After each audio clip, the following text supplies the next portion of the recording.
UFO whistleblower David Grusch was on Joe Rogan, the podcast we've all been waiting for. We're going to dive in and look at a bunch of clips from the podcast, of course. Hi, I'm Patrick. This is Vetted. Let's jump in. We've been waiting for this moment, y'all. I think so. If you don't know who David Grusch is and you're watching this channel, it's a little unusual, but I'll tell you real quick. Okay, so this is the guy that testified this past July before Congress that the U.S. government was in possession of non-human craft, right? Non-human origin spacecraft, alien spacecraft. Let's just call it what it is, right? And alien bodies, right? And that we were reverse engineering. We had a crash retrieval program, right? He just blows the whistle on this whole thing. He's got witnesses, dates, just everything, right? We've been following this guy. So anyway, for those of you that know David Grusch, right, we've been waiting for this interview on Joe Rogan. This is huge. I don't know about y'all, but the impact of this is massive, okay? This will get out to a lot of people, right, who don't know about this or maybe have heard a little bit. So, and he did a great job, right? To sum it up, in my opinion, it was a great interview. Joe really let him talk, but he also asked some good questions. They had some good conversations. Yeah, there were some things I wish would have been asked and, wished would have been discussed further, right? Like, for one instance, Joe does ask him, what do you think of Bob Lazar? And then Dave never comes back to answer it. He kind of rabbit trails off and they start talking about other stuff and he never comes back to it. And there's a few other things like that, murdering of civilians to cover this up, the aliens murdering human beings, right? I wish Joe would have asked some of the questions from some of the stuff he's testified, but David did expand on some of the stuff from his testimony, especially the personal stories he told about how he got mistreated, right? He goes deep into, further into that and his PTSD and all of that. He talks about some of his friends and kind of tears up a little bit. For me, it was just a great, you're going to see the BS on somebody when they talk for this long. It's just how it goes. I've been podcasting a long time, interviewed a lot of people. When you start talking to them for quite a while into the hours, right? This is almost 3 hours long, and again, I'll put a full link so you can check this out. And see the whole thing. I recommend watching the entire thing and telling other people to watch this. But when you see, when you talk for that long, you can really suss somebody out. And again, David Grusch comes across as very credible to me, just very reliable. And I'm excited he did this. And, it was great. Explained a lot of stuff. They talked a lot about theories. He's just a really smart guy. They had a really great conversation. So what we're going to do is I went on Twitter and I got a bunch of clips of different stuff that different people, that they talked about, and we'll shout out some people from Twitter too. So look, let's jump in, right? Enough of me yapping here. All right, so first clip we're going to watch is from Who is Axelrod? It says right here, hang on a second. Let's do this. Okay. Grush confirms he was accused of mishandling classified info and was under criminal investigation for a few months, but was eventually cleared. His boss, however, was fired as a show of force and walked out to his car. Yeah, he talks about that in there, that his boss got, escorted out and lost his clearance. And so let's watch this clip. That may be watching right now, but when I really started looking into this, they came after me so hard to try to revoke my clearance, ruin my career, kicked me out of my agency, and they accused me of everything you could possibly think of with no evidence. For example, at first they wanted to say, "Oh, Dave, you have mental health stuff you didn't report to us. We're concerned because we think you might have an ongoing mental health issue." I'm like, what are you talking about? I reported that I had PTSD from Afghanistan in my military service several years ago, and I sought help for that.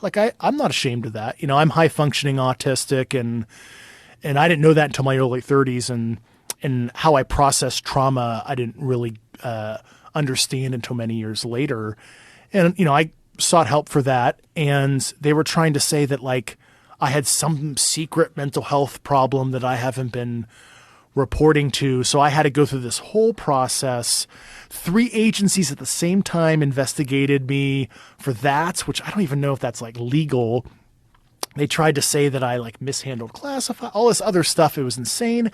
apparently I was under criminal investigation for a couple months, and I didn't even know that, and nor did they interview me, but they made a finding with no evidence they tried to use against me that I had to spend money to basically litigate and maintain my employment and my clearance, which I did, for the record.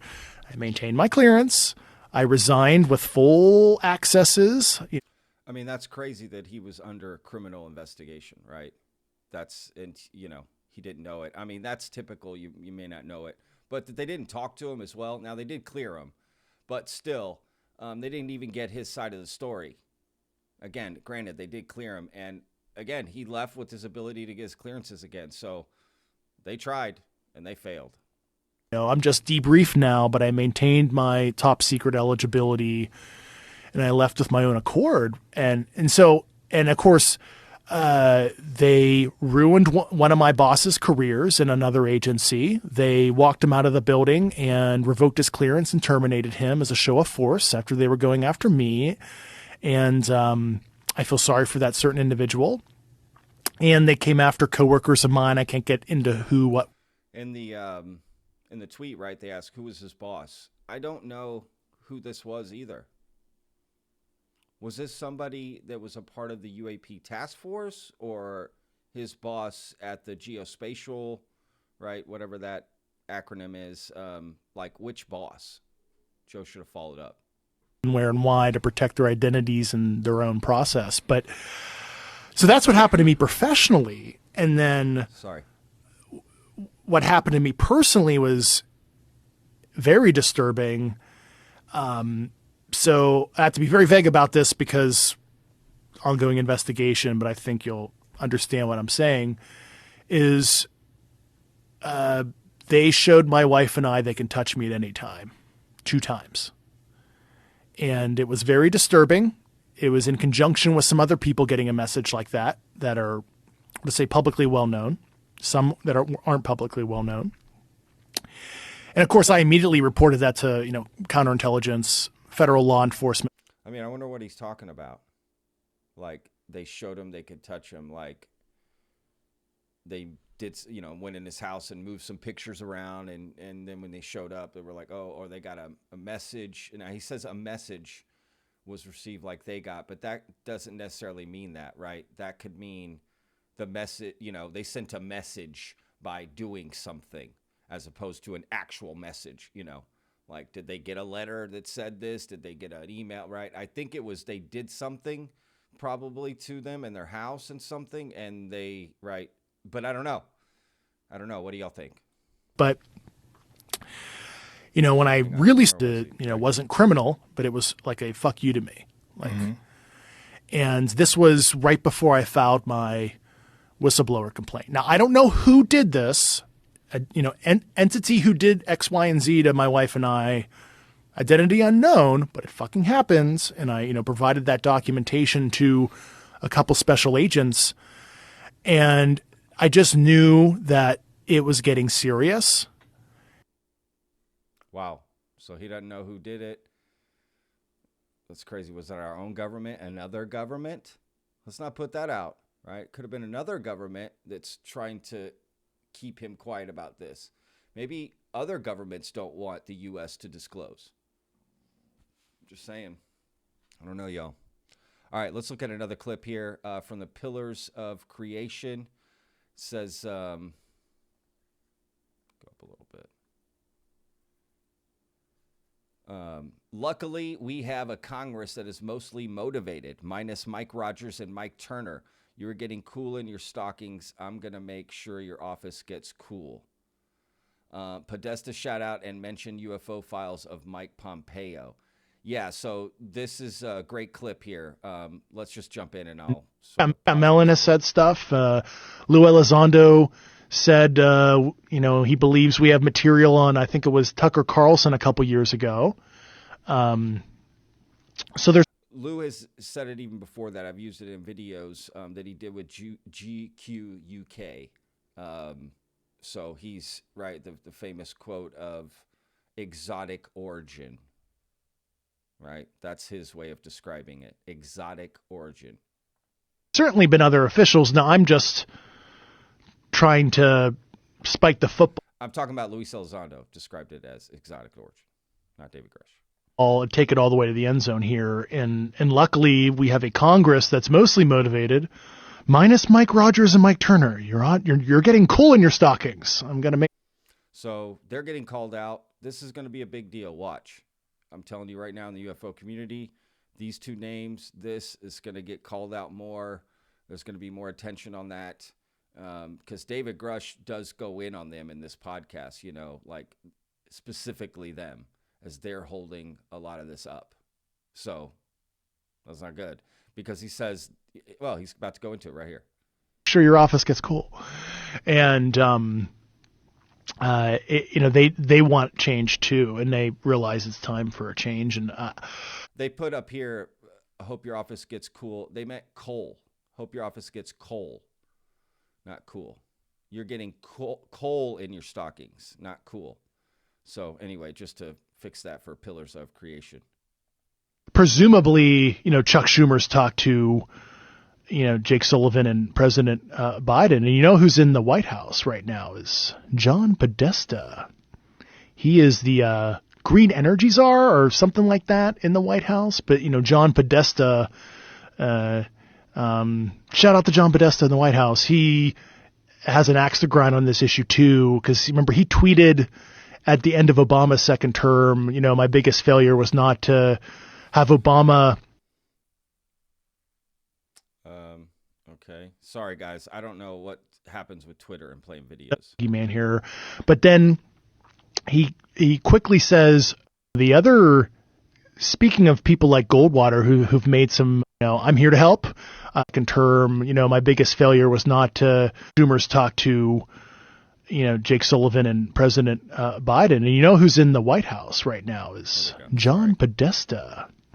He is the and John Podesta is the guy that was emailing when the Sony leaks came out, that Tom DeLonge and John Podesta were emailing.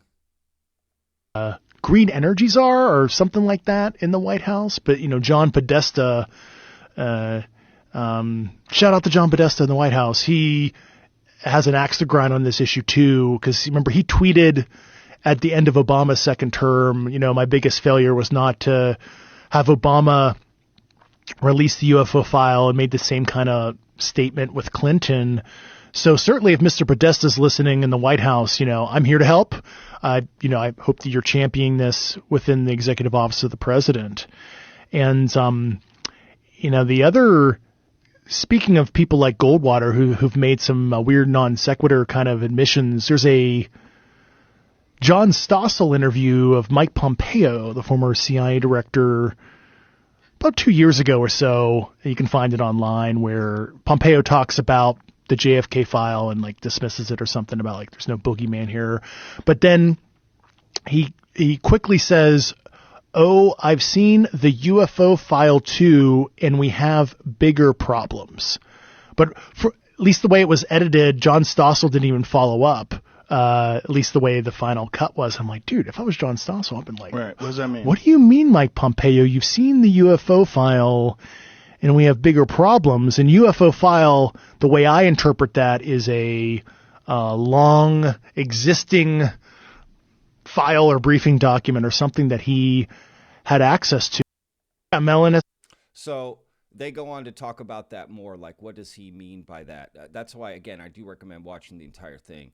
They go on more to talk about Mike Pompeo. What does that mean, the UFO file? And we have more to worry about, right? So it's interesting. Yeah, again, great interview. So shout out to Joe Rogan and David Grusch for doing this. All right, this is from Nicholas G. David Grusch sums up why he or anyone shouldn't spill all the beans all at once, and that we need a controlled official process of disclosure of NHI, CR, and the government's involvement. All right, let's watch this here.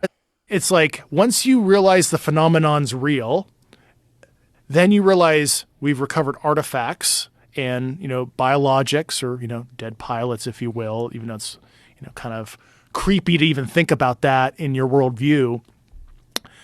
You don't think they were ever, alive sometimes too, right? And I'll leave it at that, only because that is something, the president and his cabinet need to disclose this in a controlled manner, going back to that amendment. I'm not here to, push the subject in an improper way. And that sounds like, why don't you just do it, Dave? I'm like, there's a lot of secondary and tertiary ramifications socioeconomically, theologically, our relationship geopolitically with our allies and adversaries.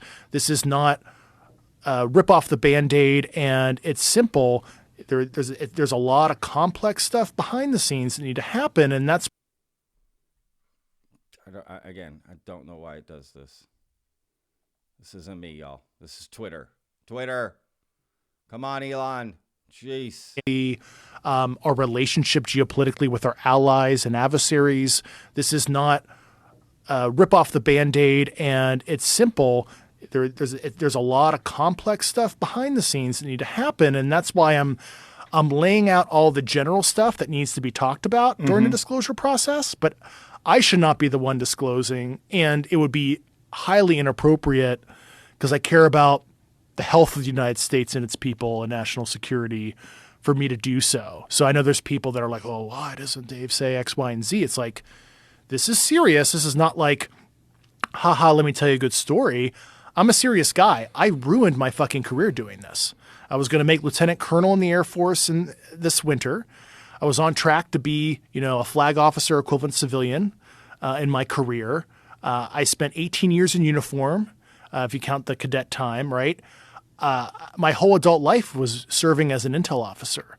But I wanted to see, and I'm 36, right? Older millennial. I wanted to see change. So I'm throwing the flag out, and I'm here to hold the government accountable to do the right thing in a manner that is mature and thorough, because I don't begin to say that I know everything, all the different ramifications of saying certain things publicly. I don't know all the answers to that, and that's why I have to be careful, because I don't even know, I'll call it, collateral damage effects. So it's interesting that what I'm learning is that there's kind of two types of disclosure. There's disclosure, and then there's disclosure. And what I mean by that is like disclosure in the sense that people have been disclosing already, right? On podcasts, on books, on interviews, on, right, even testifying before Congress, right, about certain things, right? But then there's disclosure, where it's like the government is showing their cards and saying, this is what we have. And maybe not even all of that. There's even a spectrum in that big D disclosure, right? So we've had little D disclosure. That's what I'm learning, right? All these different people coming out. But the real disclosure is what people want, right? Like that's the real confirmation. That's when you can really say, see, it's true, right? Because right now, right, you bring it up to somebody, you're trying to bring up all these different details and people and, to try to explain to somebody why there is something legitimate about it and not to lie about it, right? You start bringing up all these things, and then you bring up this name, and now you got to explain who that is, right? And it becomes very difficult. So yes, it would be very easy once that big D comes out, because it's like, yeah, remember that press conference where they just said it was like, that's it, right? So there is this little D disclosure happening, which is, where I think we're at. So I don't know. What do y'all think? Let me know in the comments. All right. Curious Creature. Hang on.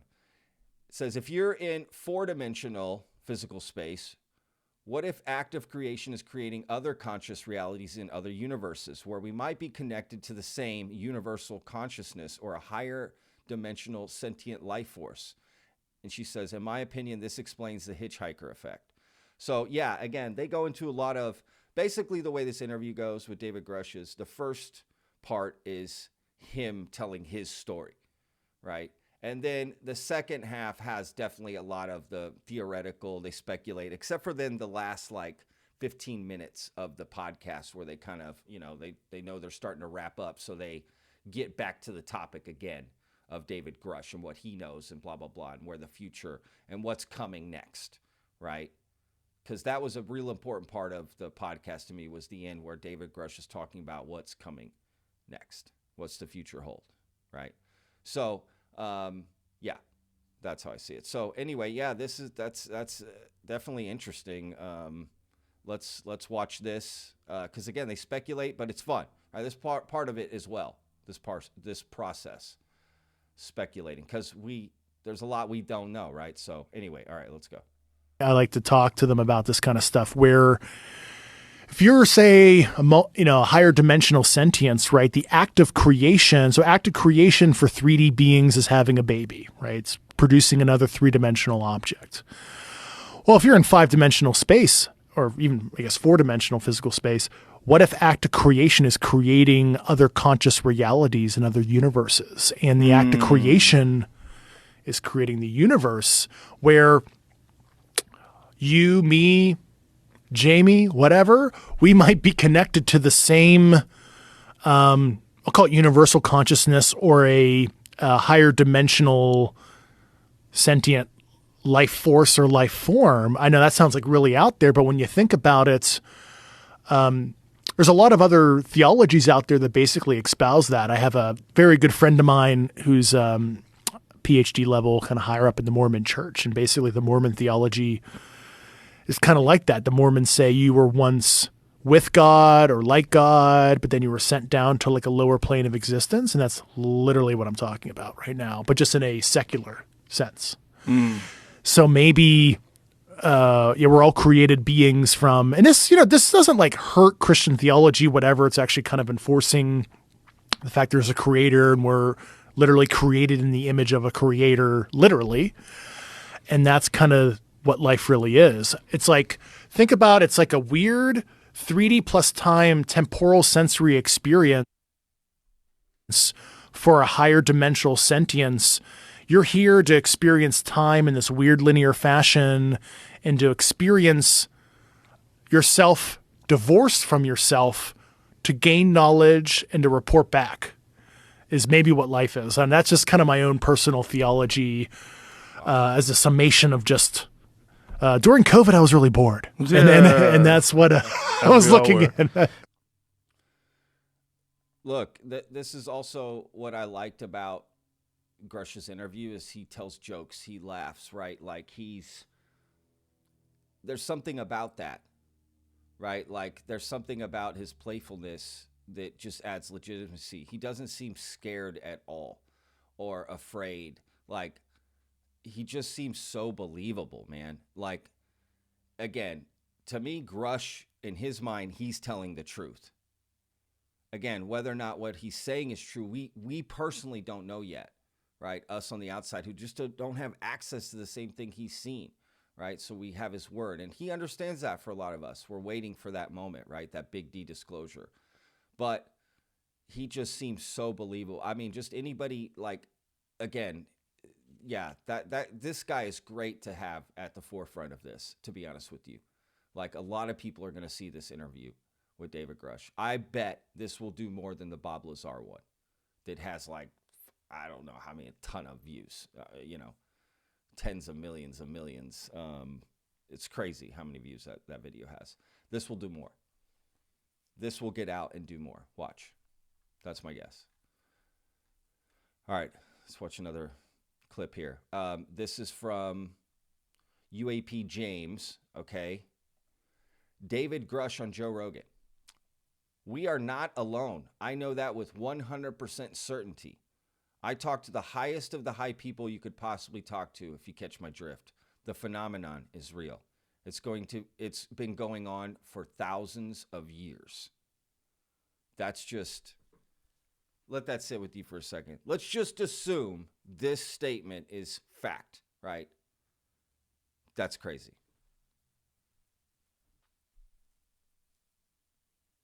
The phenomenon is real. It's been going on for thousands of years. That's going to be mind-blowing. I mean, to actually find that out. Big D disclosure, right? This is little D disclosure. This is someone telling us this. Again, amazing. This stuff is so phenomenal, right? Like, the phenomena is phenomenal. It's life-changing. It's crazy. All right, sorry, y'all.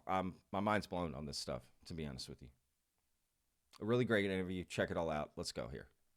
Are we alone? Well, the answer is we're not alone. And I know that with 100% certainty, which as an intel officer, you never say 100%, but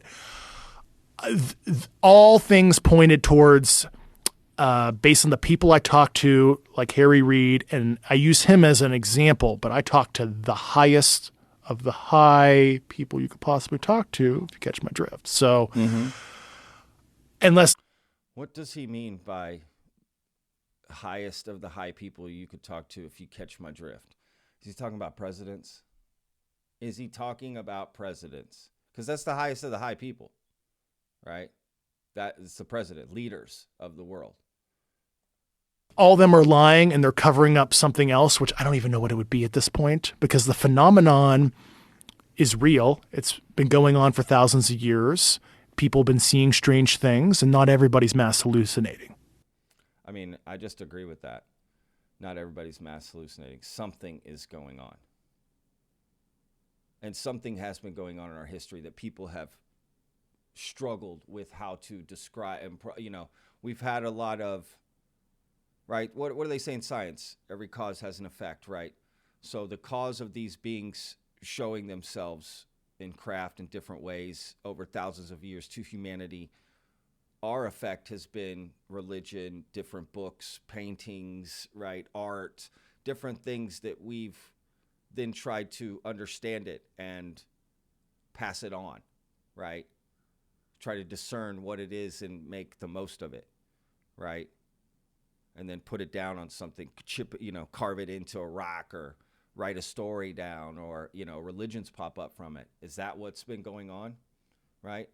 I would find it hard to believe that, like, one of these gods, like Jesus and all this, is real, and also aliens, like all of this together, and they were around at the same time. I find that hard to believe. It would seem more likely that religion was spawned from, right, misinterpreting these aliens as gods, which you could argue they are, and they aren't. If they created us, I don't know. There's a lot going on. My gosh. Okay, so yeah, I mean, again, this statement that's mind-blowing. That statement. The phenomenon is real. It's been going on for thousands of years. We are not alone. I know that with 100% certainty. That's a statement, y'all. All right, so this is another clip, just him calling out. Oh, gosh. Because I think he talks a little bit more about it here. Let me see. Let's play it. David Grusch calls out Mike Rogers and Mike Turner for their obstruction with the UFO subject on Joe Rogan's podcast. See, more people are talking about that, I told you. Yeah. And Mike Rogers, which I'm kind of surprised, from Alabama, who's the chair of the House Armed Services Committee. So I have a problem with Mike and Mike right now. So Mike Turner, now remember, I went to his committee in December of last year. He wasn't there, but his staff and lawyers were. And of course, he goes on Fox Business after the hearing, doesn't use my names like this whistleblower. He has no idea what he's talking about. I'm like, really? Tell me, Mike, have you ever been an intel officer or served in the military? Oh, wait, you've been the mayor of Dayton, Ohio.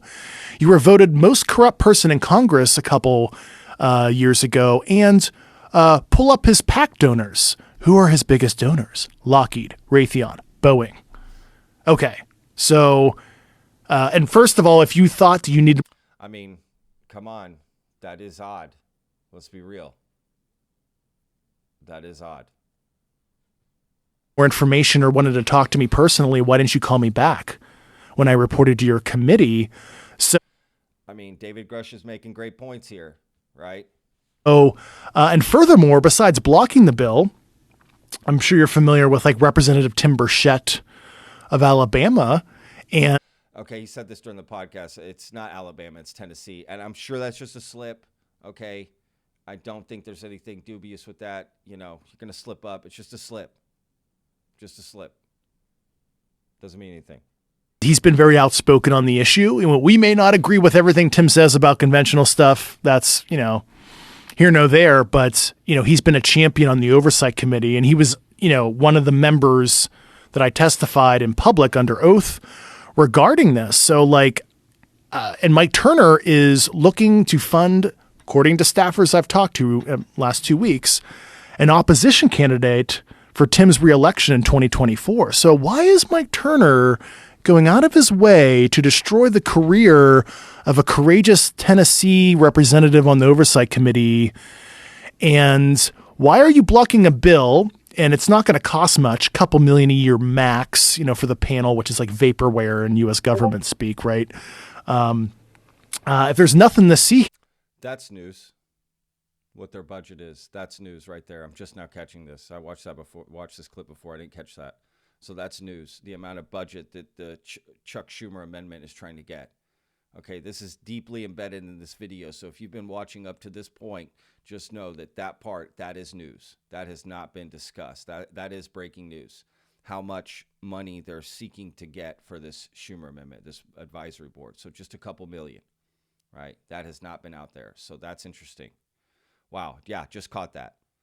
But that is interesting. Why is Mike Turner going out of his way, right? His biggest supporters are these private aerospace companies, and now he's going to try to fund in opposition to Tim Burchett. Something is going on, y'all. That's fishy. But I'm just saying that the budget of this amendment, this panel that they're trying to have, that's news right there. Why are Mike Rogers and Mike Turner in the House blocking this bill that is, in my opinion, the most important legislation for transparency in American history? If there's nothing to see here, if I'm fucking crazy, multi-star general. Okay. I swear Twitter is like the bane of my existence right here.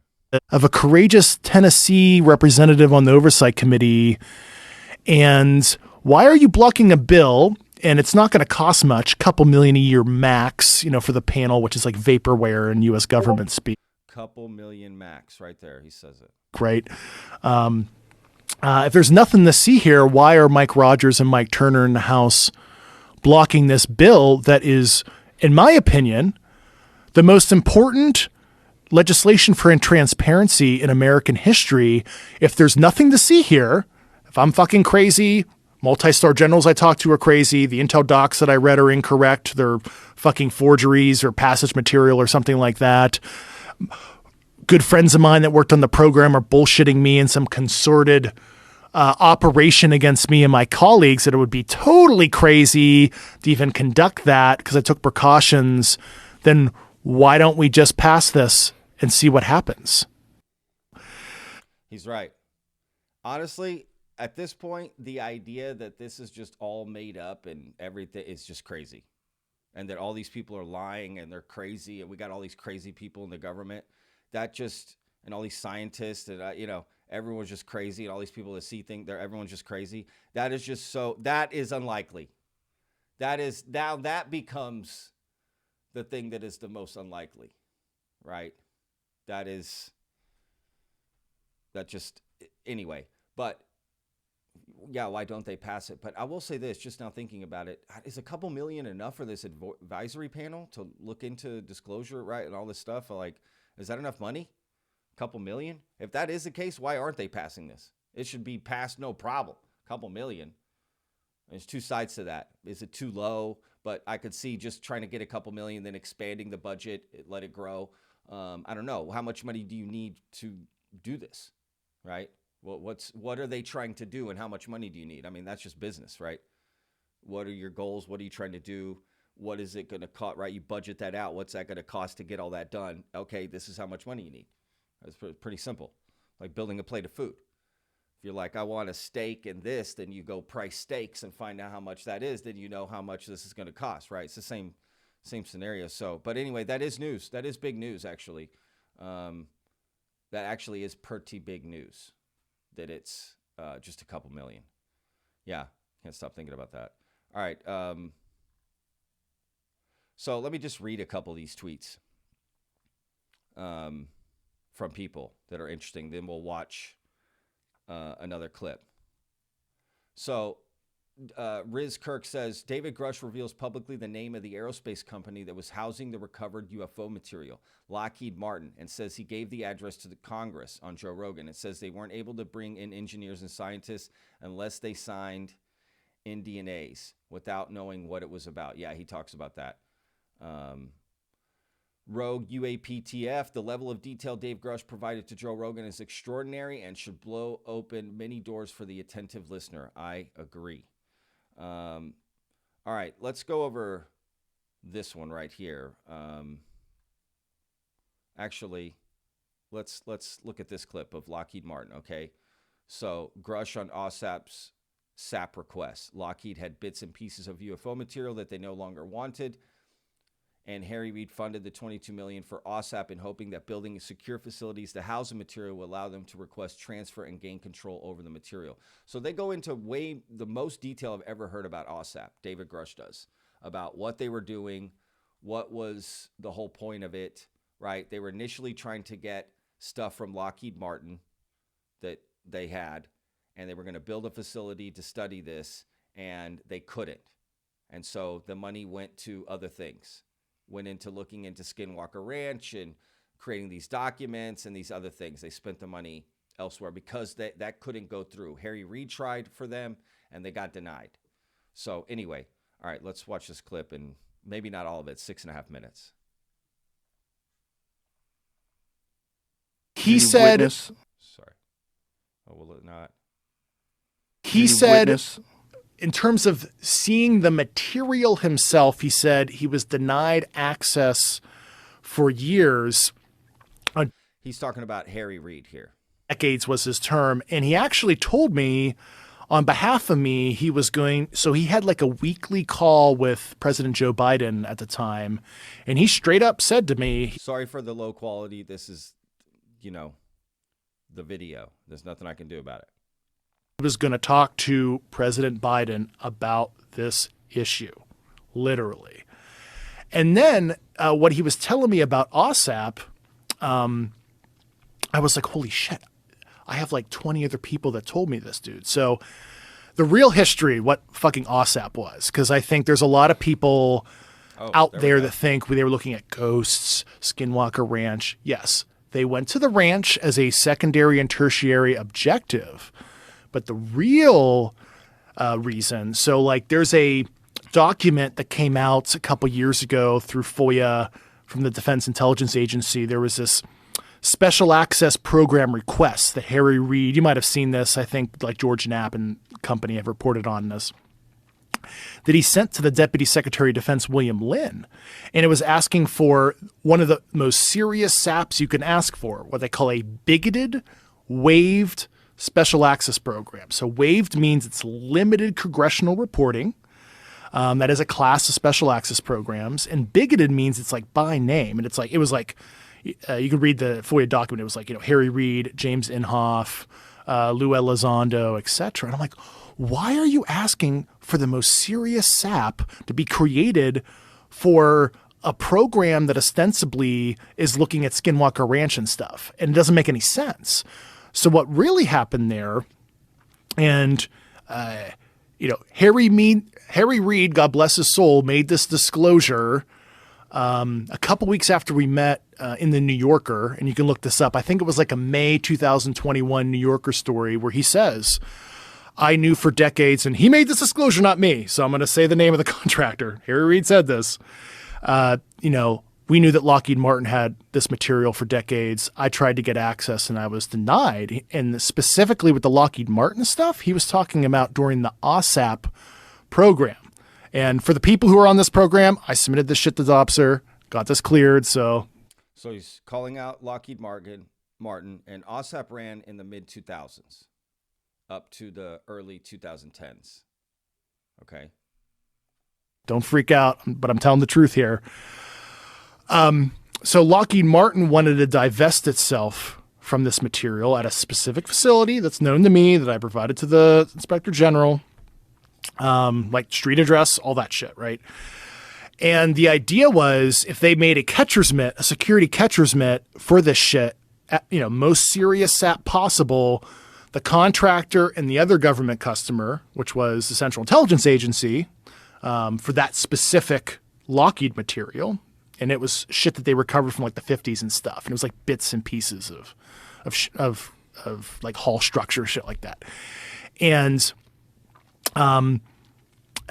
so they were going to tech transfer it, and the $21 or $22 million was actually for Bigelow Aerospace to build out, facilities in Las Vegas and material analysis equipment. And I saw the staff meeting slides. I saw the paperwork. Like, there's a paperwork trail I've seen on this shit. And I talked to the people involved in this program. And, even Jim Lakatsky, who ran the program, who's a retired DIA officer, PhD in engineering, even made this disclosure in his book, Skinwalkers at the Pentagon, page 152 to 153. And he also made a So I got to admit that this part, it just scares me. I'll just be honest, okay? Because I have covered the James Lakatsky story that he told on Weaponized from his book, right, about breaking into UFOs. I think that's the name of the video, right? Wait, what? We have a UFO and we've broken into it, right? Like, so, and James Lakatsky is just so odd in this interview. But David Grusch talks kind of highly of him. So I don't know. Again, I'm just telling y'all, that scares me a little bit that Dave has that relationship with him. I don't know. I don't know. What do y'all think? Tell me in the comments. Disclosure a couple weeks ago, I think it was on Weaponized podcast with Jeremy Corbell and George Knapp, where he's like, yeah, we had a whole craft and we broke into the hull and we gained access. And he ran that through the same, security process as I did. And so Jim Lakatsky, who ran this program, is also okay, but in that same interview, James Lakatsky clearly states that he does not want disclosure. Okay, but then again, he's out there promoting this book, right? Like, again, watch that video. So I'll put a link to it. But oh man, I don't know, y'all. Going on the record that he is personally aware of intact vehicles and everything, but so they gained access. Mm-hmm. What does that mean, and by what method did they gain access? The way he wrote it in his book, I can only infer it sounded forcible. So through some kind of, means, I don't know if it was like CO2 laser or something. I don't actually know how they gained access, but imagine it was not permissive access. They broke into the damn thing. So this thing is essentially sealed. And it's some sort of, what was the shape of this thing? I mean, we have material to break into UFOs? I don't know about that, right? Or was it, like an egg that's already kind of cracked and you breaking it up was easier, right? The seal had already been broken. Lakatsky didn't disclose the shape on this particular vehicle, as far as I recollect. What about the dimensions? I don't believe he did in his book, but I think it's like chapter 11 in his new book or something. I glanced at it, but he did make that disclosure on video as well. And I do encourage both the Aero Office, which is the DOD's. See, he calls it disclosure. Little d. UAP task force successor and Congress to ask Dr. James Lakatsky to come in for classified testimony, because they were going to testify, but they didn't want to. I did a video about that too, how, George Knapp wanted them to testify and they wouldn't, right? Jeremy Corbell says that in the same Weaponized podcast. They wanted them to come in and they refused. They wouldn't do it, right? They wouldn't go testify before Congress. So, but they would sell it in a book. Like, again, this just worries me. That just scares me. Okay. This aspect of David Grusch, with James Lakatsky, I don't know. The disclosure in his one book that he wrote with Colin Kelleher, George Knapp, and in the second book, well, the guy saying he has close personal knowledge, he needs to go to Congress. So I don't know James Lakatsky. We agree, but he won't go. But I do encourage him to be a fact witness. But going back to that transfer with Lockheed. All right, so maybe he's just encouraging him to be a fact witness, right? But does he not see the weird discrepancy there? That's odd that he would try to sell that. I mean, I guess he doesn't see it as a red flag. David Grusch, I don't know. Am I overthinking that? I don't know. Long story short, can't get into all the nuanced details, but basically the CIA said fuck you to DIA and Lockheed, and it was totally killed. So Harry Reid's request to get the material transferred to the AAWSAP program was totally killed because of bureaucracy and kind of fiefdom stuff. So that's also news. I don't think we've heard that AAWSAP was trying to get from Lockheed Martin this aircraft to study it more, and so they could build a facility for it, right? And they were denied. I don't know if that's out there. I've never heard that. That is news, right? Like, I know I talked about it at the beginning of this, but yeah, that's news. I mean, as far as I know, I've heard so much stuff. You just start to think, oh yeah, I've heard that before. But I don't know. As I think about that, I don't know if I've heard that before this interview with David Grusch. Let me know. Is this somewhere else out there? Has that been discussed before? Maybe theoretically, but this puts it like concretely. That's what happened, and specifically naming the aerospace company, right? They used that money, and then they wrote those defense intelligence reference documents, the DIRDs, as a lot of people who's familiar with it listening will know about.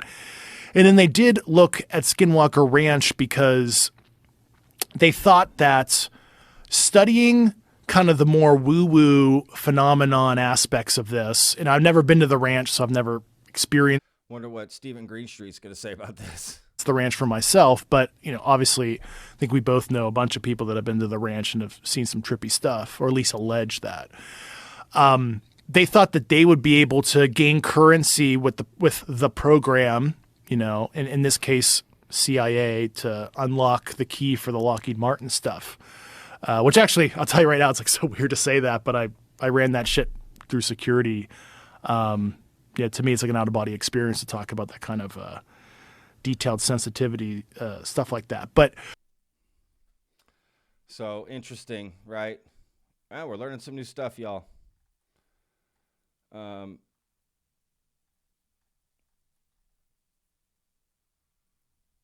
right, so this is going to be the last. Okay, no, I do got a few more clips. 2 more clips, and then we're done. All right, so that's the same clip. Let's just go with this right here. So Mike Colangelo, different types of NHI are here. David Grusch says, according to the folks that handled the analysis of the biologics, there are a variety of beings in a certain number that the U.S. knows about.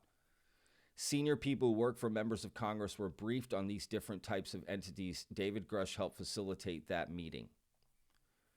Oosh, y'all. I'm telling you, this is... Gosh. Okay, here we go. Let's listen. So when it comes to these, I'm going to bring it back to these actual entities. Yeah. Do we know, or would you have an understanding of how many of them we're talking about and the variety of them? Well, yeah, there is a variety, and we have a certain number of different things. But the total numbers of what's interacting with us on Earth, I mean, nobody knows that. And I mean, but there's an understanding of some that they do believe are interacting with us, and there's a variety in terms of there's variables. Yeah, I talked to people who are familiar with the biological analysis and everything. So we have some idea, not a complete picture, because it's you're looking at it, it's like, well, I don't even understand the physiology at all. It's like, what the heck? It's way different, right? So we have at least a description of this physiology. Yeah, no, I was in the room when I gotta be careful. I don't want to. I was in Washington D.C. with a very number of senior people that work for members of Congress. Put it that way. When I was still in government, and I brought the people who worked on that stuff to the Hill. I mean, this is why the members were so confident to put out the Schumer Amendment and stuff. And I was like, please explain. And they went into all those details and stuff. And I remember, some of the professional staff members were like, whoa, like they were in G-lock, right? Because I mean, a total world bubble got burst right there for a lot of people. And so we have some idea. I mean, yeah, right. Fuck. That's the ultimate bubble to burst. It's not a complete picture. I mean, it's just but you're not even bringing in the right people. I think about my friend and colleague, Dr. Garry Nolan, which I started the Soul Foundation nonprofit with. I mean, he's like. So David Grusch this is also sort of news. It's not really talked about, but David Grusch is stating that he started the Soul Foundation nonprofit with Garry Nolan. Nobel level biologist. But he zoomed into the first event because of travel issues. So I'm just saying that is a little odd. I don't know. Like more details on that. Right? He co-founded this, and then they have the first event, and he zooms in because of travel issues. Maybe he was doing this Joe Rogan interview. Maybe that was the travel issues. I don't know. That could be it, to be honest with you. It's possible. But Joe Rogan is like, sometimes he'll release stuff, way ahead, or record it way ahead. But I will say, in the middle of the conversation, they talk about Sam Altman and the AI stuff, right? And that just happened. So clearly, this was just recorded. So my guess is he missed the Soul Foundation event because he was recording Joe Rogan. I'm piecing that together right now in the moment. So I don't know. What do y'all think? That's what I think. I think he took this to do that, which is fine, to be honest with you. I wish he could have done both. I mean, but yeah, that's what I think happened. I think he went to do this Joe Rogan interview, again, just because of that clue of what they talked about with Sam Altman and AI, right? Getting kicked off by the board of directors and all that. So that's what I think happened. Virologist, like he. Jeez, I swear. Dr. Garry Nolan, which I started the Soul Foundation nonprofit with. I mean, he's like, Nobel level biologist, virologist. Like, he's the guy that you would want on it, but he's not on it. So I think we can make a lot of progress in our understanding once again if this is more broadly studied in an open environment. He's right. And Joe Rogan needs to have Garry Nolan on. That will be a great interview, right? Let's be real. Garry Nolan, Joe Rogan, let's go. All right, last clip, y'all. David Grusch reveals that an advisory panel to a fairly recent former U.S. president advised against disclosing the existence of NHI mainly because they were concerned it could potentially become a liability disaster for the U.S. government. This concern particularly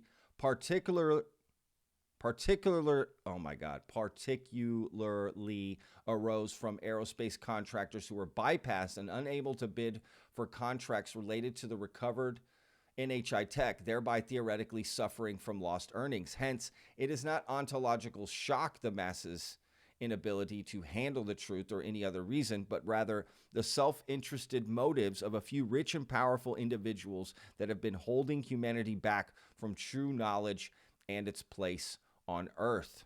Okay. That is the clip we're going to end on, y'all. So let's give it a listen. I also thought this was quite telling in this as well. I agree. It basically came down to money in a way, and white collar crimes, I think is what David Grusch says. Right? That's why some of these people don't want, they're like, oh, what's going to happen to us if we come out? Right? We did things. Right? And what are the repercussions? Money, right? This, that, the other aerospace companies will be like, hey, why didn't we get this? We're going to get sued, right? But there's just a lot of unknown, business unknown. Money, y'all, at the end of the day. And there's still the bottleneck with these military contractors that allegedly have access. This is the audio clip, not mine. So just how this person made this clip. So that's just how that is. To these things. Yeah, and like to those guys, and I know some of them, and the individuals that hold the keys, like this is a boon. Like don't look at it like you're going to lose money. This is a recruiting opportunity. Yes, you're going to have to let other people in the cookie jar. That's how a fair and free society works, and they should be able to compete for work. And because that was one of the main. I talked to some individuals that were at an informal session for a previous administration on should we disclose or not for a certain former president. And really insightful what they told me. And one of the biggest impasses to disclosure wasn't the ontological shock from a socioeconomic or theological perspective. It was, well, there's some white collar crime. We violated the federal acquisition regulations. We sole sourced this work to some big companies for decades. Contractors are going to litigate this to the Supreme Court, saying they lost billions of projected income because they didn't get the bid on the work. And it's going to be this like liability disaster for the U.S. government. And the problem with that is like, I understand that, but like, that's why you need to have a truth and reconciliation process. It's almost like the Truth and Reconciliation Commission in post-apartheid South Africa, where people who committed like murder came in and was like, this is what happened. Here you go. And, you know, they don't get convicted of those crimes. And I'm not saying, I mean, people who've committed murder as it relates to this subject, okay, we should probably hold them accountable. But for some of this. Okay. Jeez. Twitter, I swear. All right. We got this. We're going to end right. To litigate this to the Supreme Court, saying they lost billions of projected income because they didn't get the bid on the work. And it's going to be this like liability disaster for the U.S. government. And the problem with that is like, I understand that, but like, that's why you need to have a truth and reconciliation process. It's almost like the Truth and Reconciliation Commission in post-apartheid South Africa, where people who committed like murder came in and was like, this is what happened. Here you go. And, you know, they don't get convicted of those crimes. And I'm not saying, I mean, people who've committed murder as it relates to this subject, okay, we should probably hold them accountable. But for some of this stuff, there needs to be a process where we kind of mitigate some of those unfortunate legal issues. But that was one of the main issues a certain group for a reasonably recent administration came up with and advised that president, hey, look, there's going to be a lot of Supreme Court stuff. Let's not be that guy. So it's like that's the barrier. That's the reason. Come on. I wonder who that recent president is. I think if it was Biden, he would have said our president or something. I don't know. Was it Trump? Right? Was it Obama? It's probably Obama. It's probably Obama, man. I don't know. Curious. What do y'all think in the comments? All right, guys. Yeah, I'll put links to all these clips and everything and the 2 vetted videos I think you should watch about James Lukatsky and all of that. Thank you guys for watching. Let me know what you guys think of the Joe Rogan interview with David Grusch, right? The impact it's going to have, different comments he made. What did you learn new? Curious what, you know, yeah. So as always, thank you for watching. If you watch this long to the end of the video, hit that like button. Again, leave your comment. If you haven't already, hit that subscribe button. We release a new video 7 days a week, y'all. Every day, 12 p.m. Central Standard Time, USA. Brand new video. I'm Patrick with Vetted. We'll see you on the next video. Remember, every day's a gift. Peace, y'all.